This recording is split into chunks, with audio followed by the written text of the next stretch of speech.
Welcome. This is Lee Morgan and Dr. Patricia Morgan. We would like to welcome you to Spotlight on Mental Health. Today's show is going to take our viewers to the Merriifield Center. I would like to now introduce my co-host, Dr. Patricia Morgan.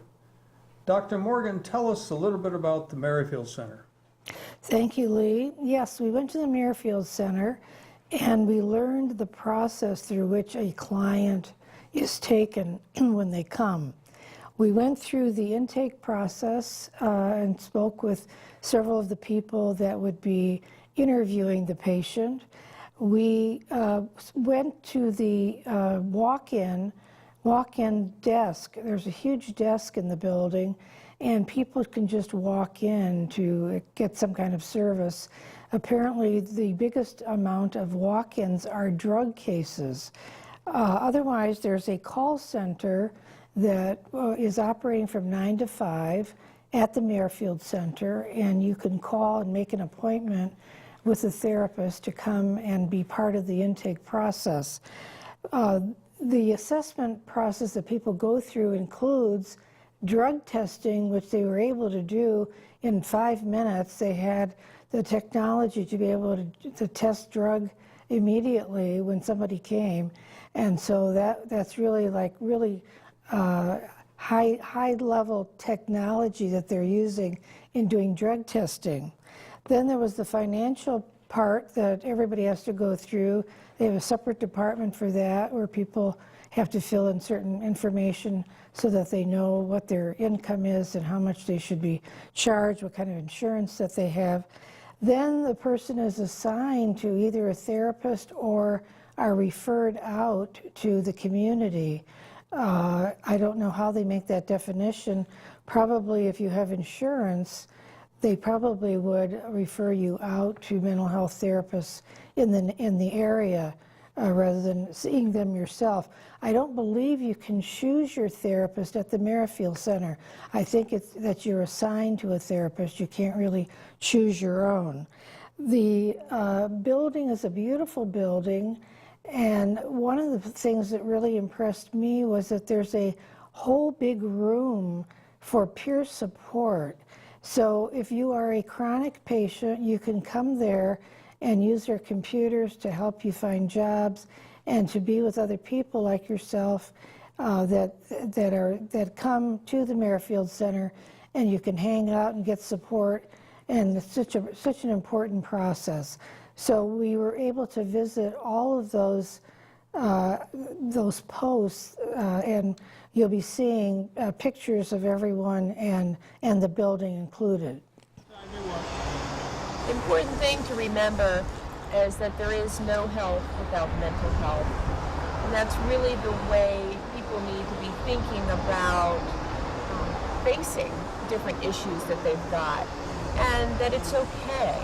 And that there are people who will talk to them, who listen to them, and who can help provide resources for them. Anytime any of us are facing an issue that's difficult, we all do. That's a part of life. And if you're facing an issue that may just feel like it's too much, and you may feel like you're in crisis and you don't know where to turn, the community services boards can help. And here at the Merriifield Center, there are people who will listen to you, will give you resources, tell you that there is hope, you can recover, and you're not alone.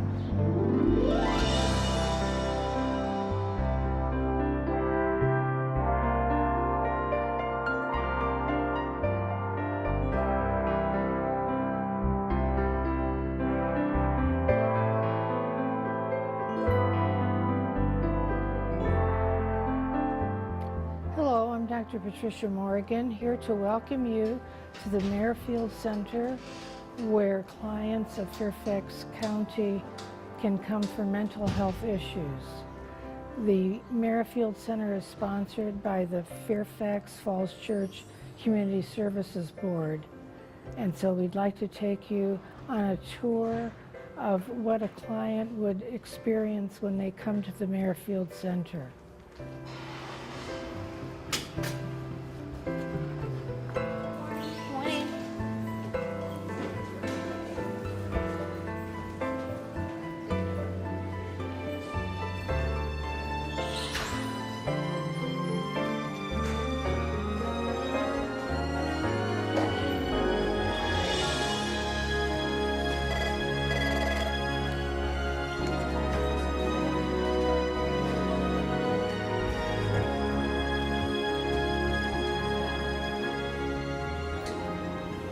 This station is set up to inform people where you need to go and to provide you with the services you may need. Like, we have people that may come in to go upstairs to the health clinic. We have people that come in to go upstairs to a Nova, as well as the dental clinic. And we also have the CSB, which is on the 3rd floor through the lower level. So when someone come in, we want to see what services that they need. And once they can tell us a little bit more about the reason they're here, we try to direct them to the right location. If there isn't any reason that we cannot figure out the reason they are here, we will send them to another location in which the person can look up their name and see the reason they are here. People usually get here by the train. We have the metro, which is not far from here. We also have the bus, and we have cabs, and also metro access. And cars. And cars. And we have a free parking garage outside. So what specific information do you give them when they first come and you say hello? Even before they actually come to say hello, what are you doing? Just when you're sitting here, what are you doing even before somebody comes up to you to say something? Well, usually before when they come in the door, I greet them. Good morning, good afternoon, good evening, how are you? So they know that I am here, and to make them more welcoming to come over to tell me what type of services or what they need and to assist them. What are there's 3 services that are out of this building, besides other things also, and it's mental health, substance abuse, and developmental delays, right? Yes. Those are the 3 main things that Community Services Board deals with. Yes, ma'am. Okay. We deal with alcohol and drug abuse. We also deal with intellectual disability and other mental health type issues. Is there a common problem when people come? Do they tell you their problem when they come here? Do they tell you what their problem is or what their symptoms are? Do they tell you? Sometimes they will go. Sometimes people go into detail to tell what is going on with them, and sometimes they're very limited because it's a very private situation. And if for those who speak very quietly and it's definitely a private situation, I try to just step up and talk to them quietly to see what their problem is so I can help direct them. And if I need to leave from behind the desk to come out there to do that, that's what I do.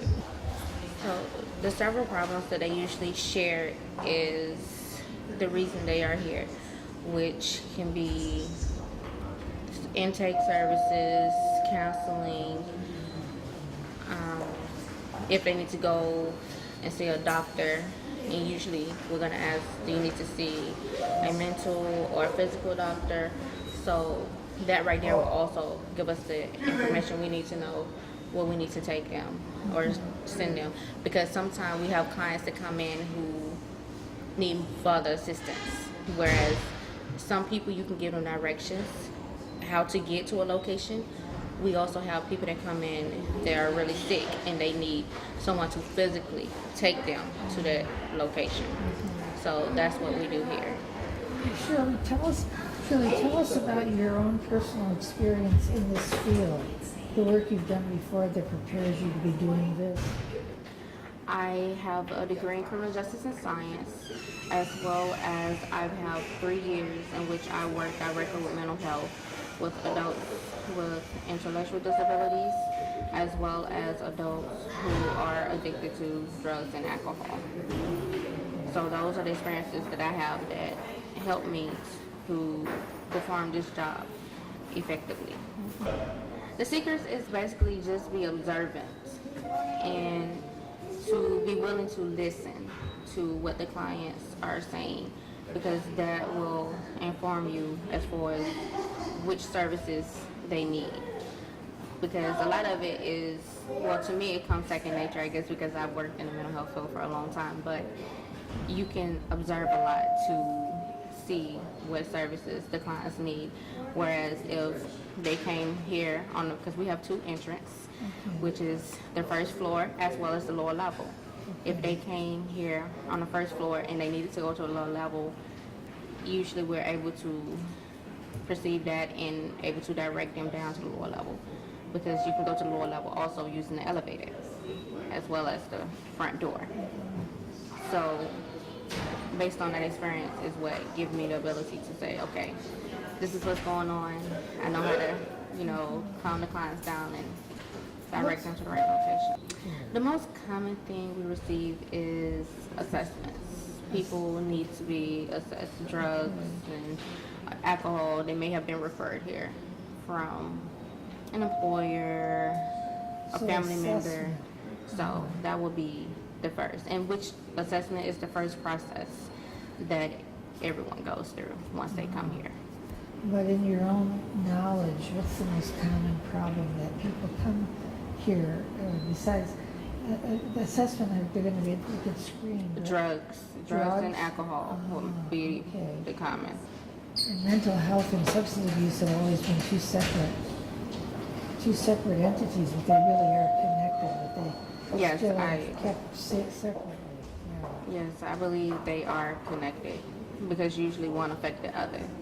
Because you can be an adult or a child and not have any type of mental disability. However, using drugs can cause you to have a mental disability. So therefore, to me, they're actually intertwined. Okay. Well, all right. Any other things we should know about your services here that you do?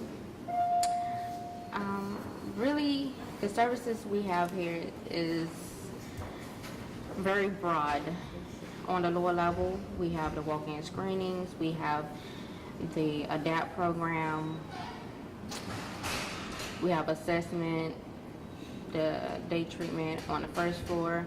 We have us over here, and then on the other side, we have the outpatient, the residential services, and right here we have the peer support, which offers snacks and assists with helping clients to get jobs and different services like that. Then on the second floor, we have the pharmacy, we have the L division, we also have Turning Point, and we have the adult medical clinic and many other services. And then on the third floor, we have the wellness, health and prevention. We have the outpatient treatment for the youth. We have the outpatient day treatment and many other services. So at the Merriifield Center, we have a broad range of services that's available to the community to assess and help people.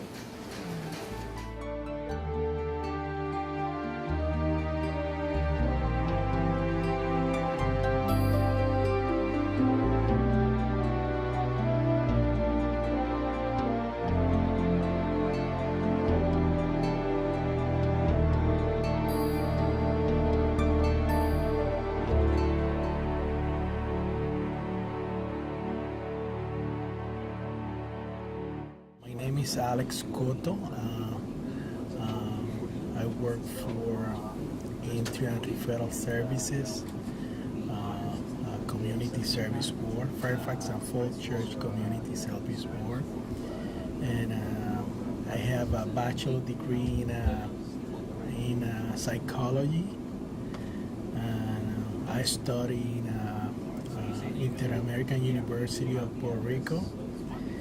And I have been about 10 years in the county, in Fairfax County.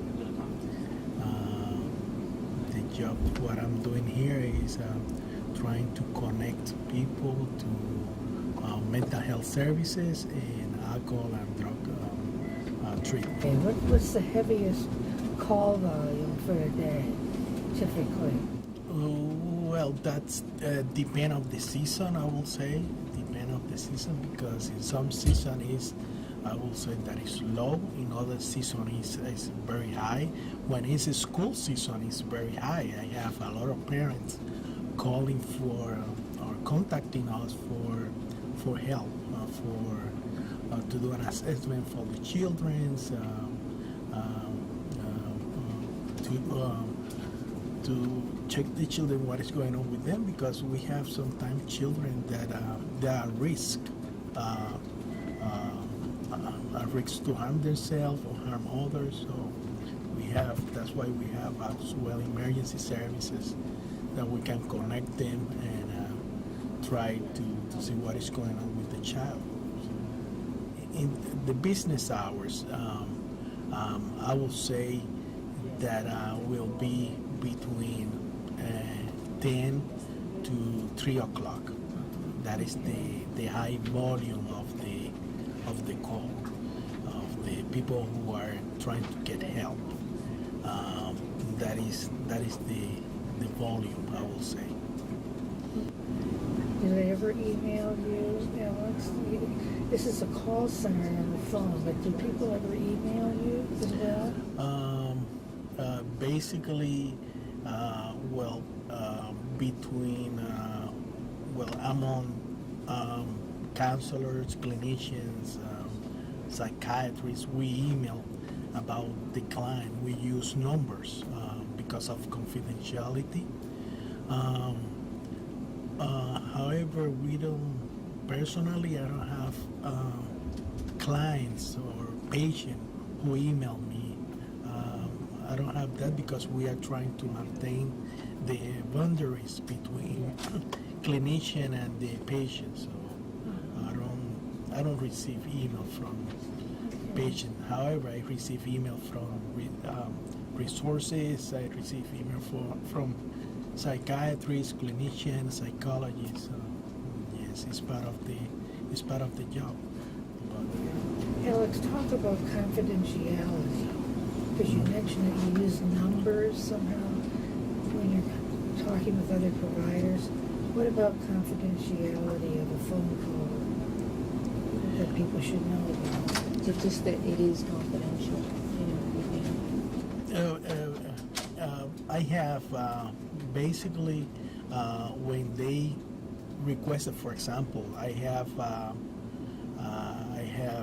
yesterday I have someone, a parent, that he said, well, I don't want to use this because of confidentiality. I explained them that, that is one of the things that we, that is one of the base that we have, is that we don't share information with nobody unless they allow us to share that information.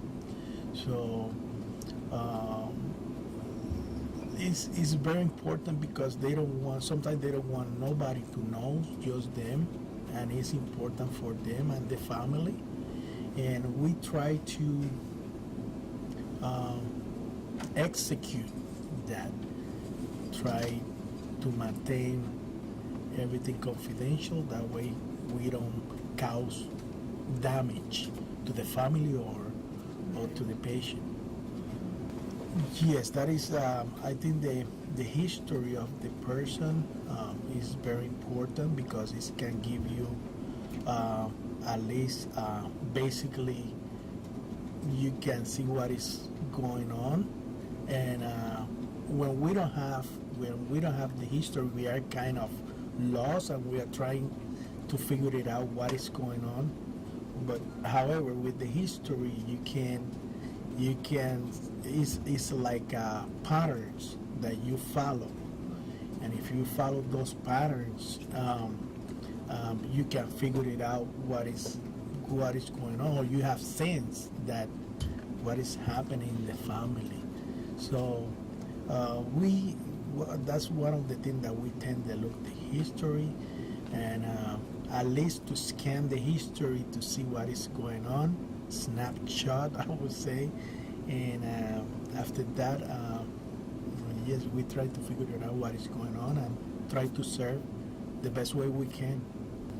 Well, I'm sure there are times that you try to give a resource if you can. You try to find We have coordinated services that help as well, and in my end, I try to look for some research that can help them, if not to get the answer, at least to guide them through the system.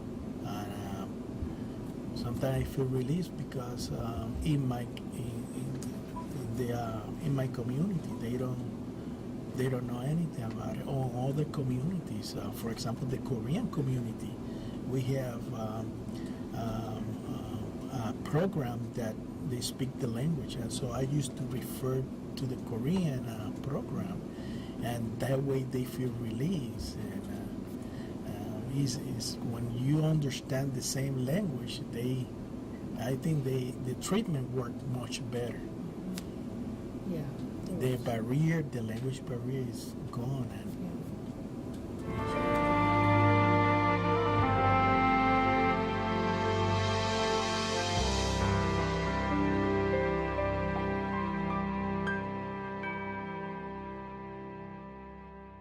my name is Sean Graham.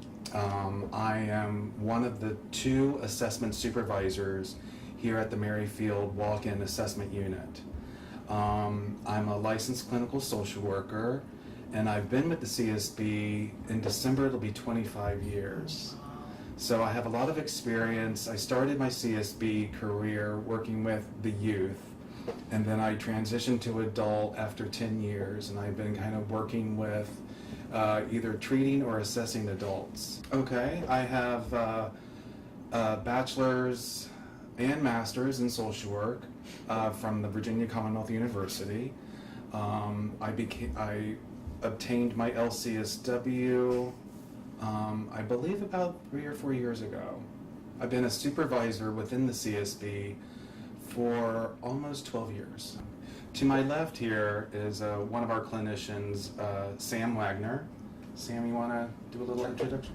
Again, my name is Sam Wagner. I've been with the county going on 20 years now in February. I'm a substance abuse counselor here at the Community Services Board. I'm here at the Merriifield Walk-In Center.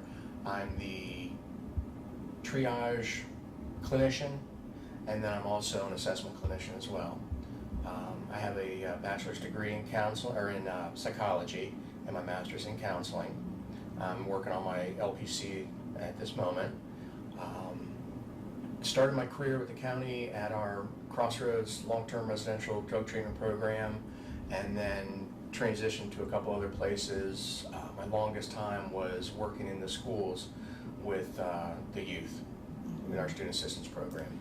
When somebody comes in for a walk-in assessment here at the Merriifield Center, what I do is I take a look, because we also have our emergency services center here as well.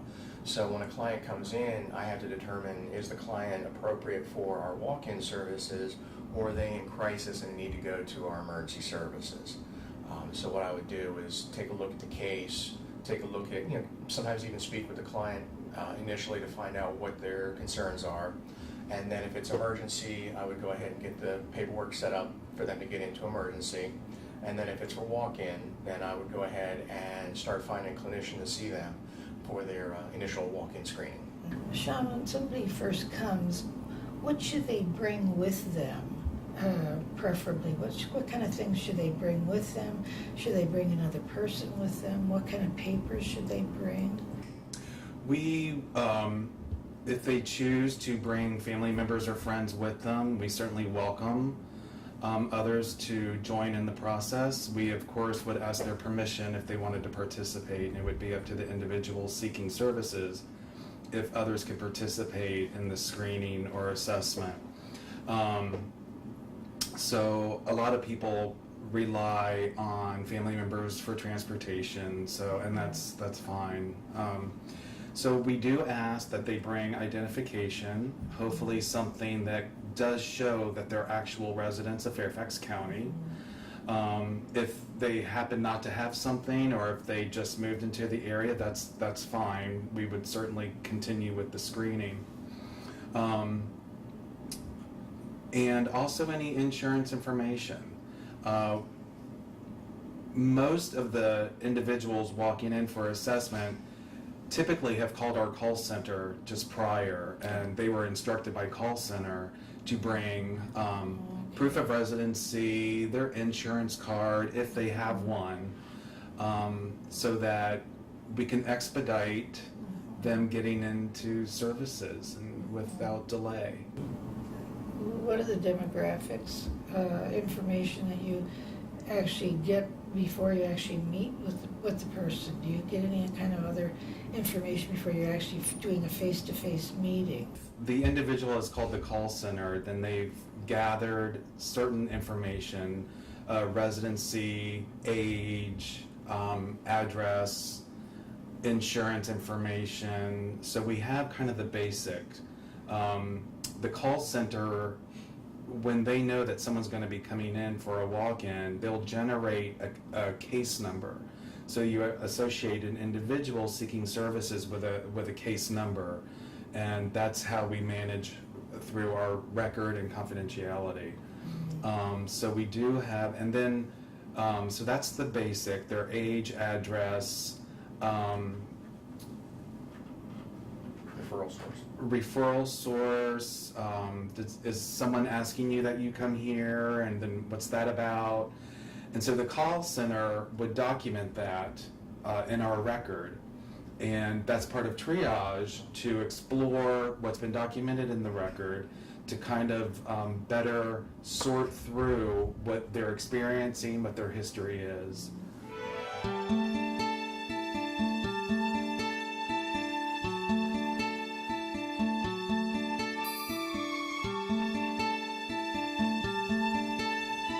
That's our show today. Don't forget to email us your questions at the address you see below. We will answer them next time on Spotlight on Mental Health.